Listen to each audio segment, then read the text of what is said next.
Live from Fargo and serving you on TV, online, and on the go. This is Valley News Live at noon. We start this Wednesday afternoon with breaking news for you. Hi, everyone, and thanks for joining us. I'm Kyle Bosch. Minneapolis police say they're investigating a double murder that happened this morning on the city's north side. This is a picture of the crime scene. Officials say it happened near the intersection of 46th and Penn Avenue. That's where two victims were found dead in a car. Of course, stay with our website, valleynewslive.com, for updates on this breaking story.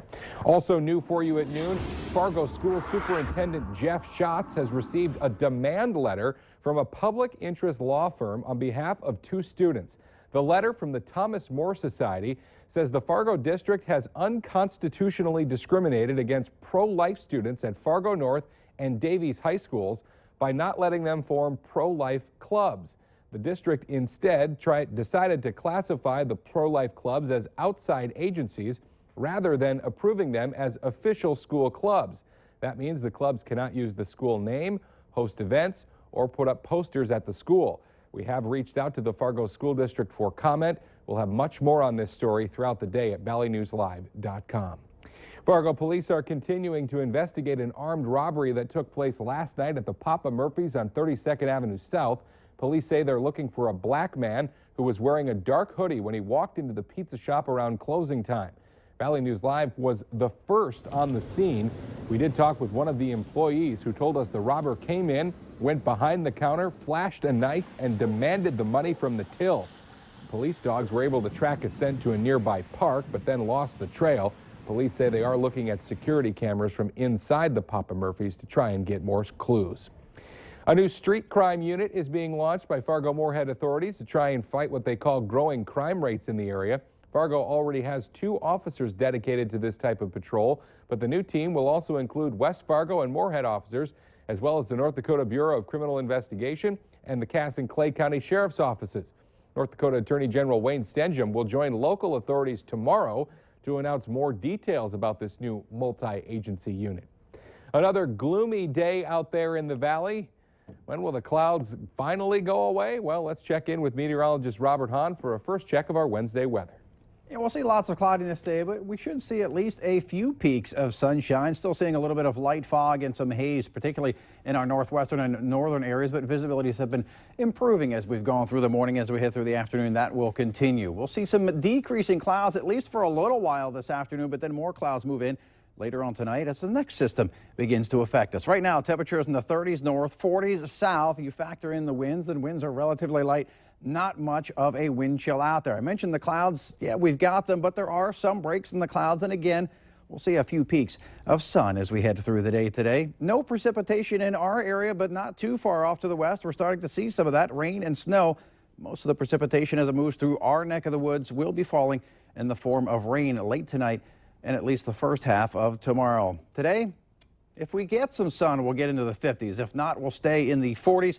Tomorrow, a chance for some rain, especially early on, some clearing later on. We've got some warmer temperatures, some more spring-like weather as we head through your weekend, and we'll detail that coming up in just a few minutes. All right, Robert, we'll see you then. Fargo police are asking for your help in the search for a missing teenager. 17-year-old Isidra Lacefeather ran away from attended care February 20th. Now, police don't believe she's in any danger, but again, do want to track her down. If you have any information, you're asked to give them a call at 701-235-4493. Police in Ada, Minnesota want to find a man who approached a young girl and started asking what they describe as odd questions.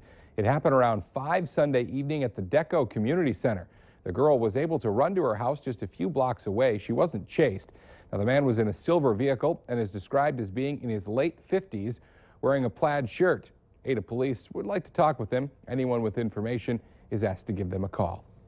Detectives in Britain are trying to track down jewel thieves who pulled off a heist in London's most exclusive jewelry district over the Easter holiday.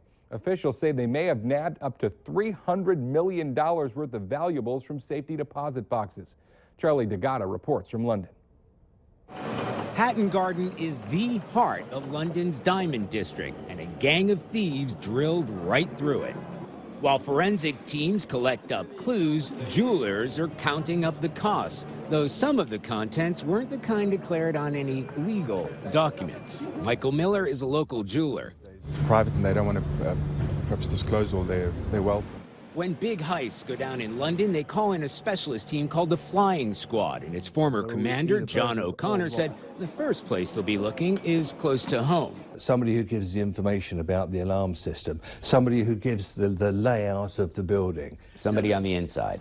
Someone with intimate knowledge of the vault, installed in 1949. To foil the thieves, Hatton Garden now has its own giant strong room, available to every jewel merchant in the district. A 2-foot-wide bomb and burglar-proof door. Well, burglar-proof until last weekend, anyway. Now, detectives say they've started the slow and painstaking process of forensic examination. That's photographing the scene, photographing the scene, and collecting evidence. They do believe that that's going to take up to 2 days. Officials say about 60 to 70 boxes were broken into during the burglary. A big honor and big surprise today for John Nelson, the principal at Ben Franklin Middle School in North Fargo. He was honored as the district's Administrator of the Year, and it's safe to say Nelson did not see this coming. He was surprised with an award at an assembly at the school this morning. Nelson is a graduate of Fargo North and NDSU. He's been a teacher and coach and assistant principal in his past. Nelson was named principal at Ben Franklin nearly 20 years ago. Now, this is not the first major award for Nelson. Back in 2010, he was honored as North Dakota's Principal of the Year. Coming up, a doctor discovers his life mission after returning home from a vacation that changed his life. But next, meteorologist Robert Hahn will be back in with weather to help plan our Wednesday.